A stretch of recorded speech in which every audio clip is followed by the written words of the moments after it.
Good morning, ladies and gentlemen, David here, and welcome back to another video. And this one is me thinking about a recent leak that we got last week about actual ports for Devil Summoner Raidou Kuzunoha versus the Soulless Army and Raidou Kuzunoha versus King Abaddon. Both Raidou games, PS2, apparently are coming back in an HD remastered form.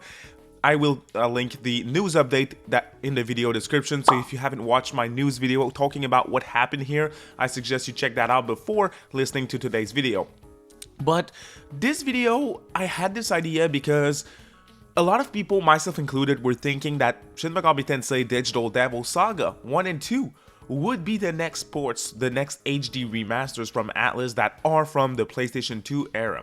And this leak really surprised me last week because I was like, oh, well, that's really right though, that's not DDS. And looking back on it, I'm really happy about the news. So I want to explain what happened here, and I think I have a decent idea of why they chose the Raidou games and not DDS.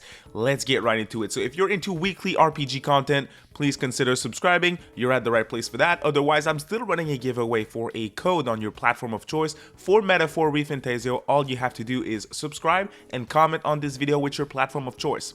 Good luck. Let's get into it. So a ton of people thought that Digital Devil Saga 1 and 2 would be remastered first. My reasons for that were DDS uses the same engine as Nocturne, which led me to assume that a port would be easier since they already have that engine running in Unity with the HD remastered of Nocturne that came out in 2020.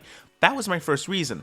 The biggest reason though is Nocturne HD, they hired a bunch of voice actors and they put a English dub, English voices on that game, which was the biggest addition in the game and clearly was an expansive addition to the game as well.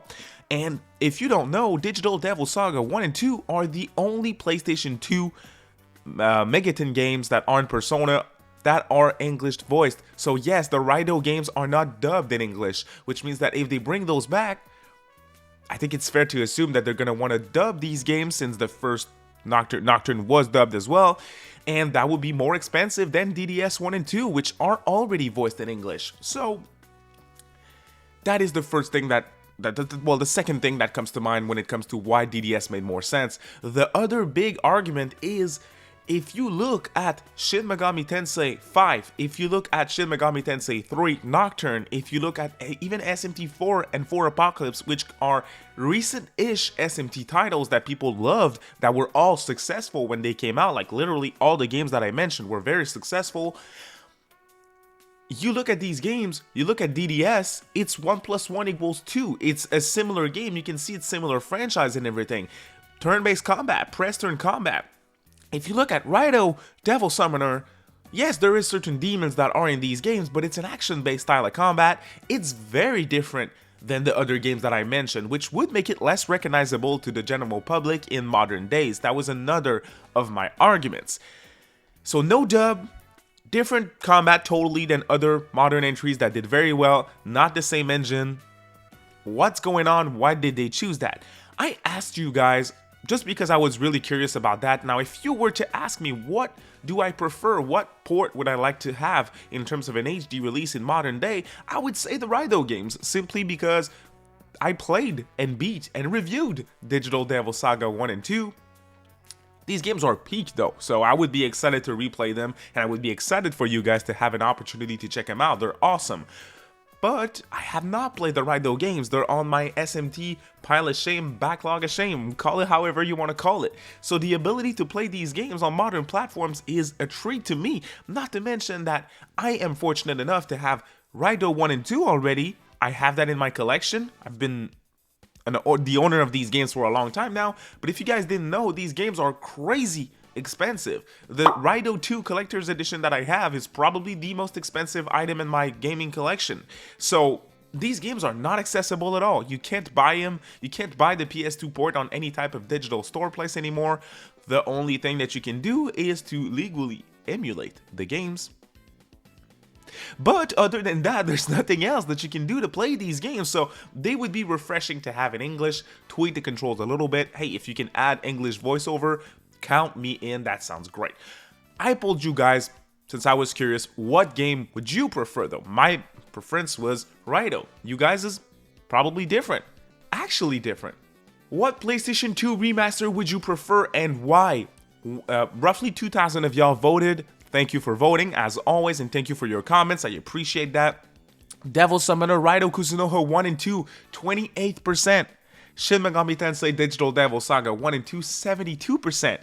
So the large majority of y'all would prefer Digital Devil Saga ports, which is interesting because Atlus polled us in surveys asking about remasters and ports in the past, and I'm surprised that they didn't get similar results to this. Now, the other important thing to mention is that Atlus actually polled Japanese fans in 2022, and they directly and explicitly asked, what remaster or what port would you like to see first? What remake would you like to see from us? What remaster would you like to see from us at Atlus? Number 1, Persona 3. A year after, Persona 3 Reload dropped. Number 10, Etrian Odyssey. A year after, Etrian Odyssey Origins Collections dropped. So they are really listening to survey results apparently. The other equal in number 1 is Persona 2 Duology. Number 3, you have Persona 1. Number 4, Persona 4. Number 5, Raidou Kuzunoha, Devil Summoner Raidou. Number 6, Soul Hackers. 7, Apocalypse. 8, 4, SMT4, kind of confusing here. And number 9 is DDS. So Raidou's 5, DDS is 9. They are seeing this as, hey, there's more people who want to play Raidou than Digital Devil Saga. So for all these reasons, I'm like, okay, so looking back on it, yes, I was surprised, but maybe I was just in the wrong and hey, there's more demand for Raidou. That's not what you guys told me though, so I'm really curious to see what's the reasoning behind this. I'm sure there's going to be some sort of interviews that are going to answer that question about why they chose Raidou and not DDS. One thing's for sure, I'll be there day one. I'm very excited for it. Obviously, Raidou, as of the time of recording this video, has yet to be announced. Is it going to be at Tokyo Game Show? Potentially. TGS is right around the corner. I made a video talking about my predictions for the show. Atlus and Sega are set to reveal 3 games at the event. Is the Raidou ports part of these games? Maybe. Quite possibly. Once Metaphor drops a week after Tokyo Game Show, y'all. A week after Tokyo Game Show. How sick is that? We don't know what else is coming for Atlus, and that never happens. And I think that's why there's a chance for Raidou to be there. But at the same time, I think there's a reason why we don't know what's next after Metaphor, because Atlus probably wants all eyes on Metaphor. So I'm really 50-50 on if Raidou is going to be at TGS or not. This is I just had this funny image in my mind of like Raidou at the middle of the shore floor with his sword, you know, at Tokyo Game Show physically. But I'm obviously talking about a potential reveal. I'm really 50-50 on it. Maybe it happens, maybe it doesn't, but what do you guys think? I would like to read your opinion on the matter, but obviously if you want to stay up to date on all things Atlus, you are at the right place. Just make sure you're subscribed, ring that notification bell, and don't forget to comment with your platform of choice for a code of Metaphor. The winner will be picked at launch. Subscribers only. Thank you for watching, y'all. You have a good day. Bye.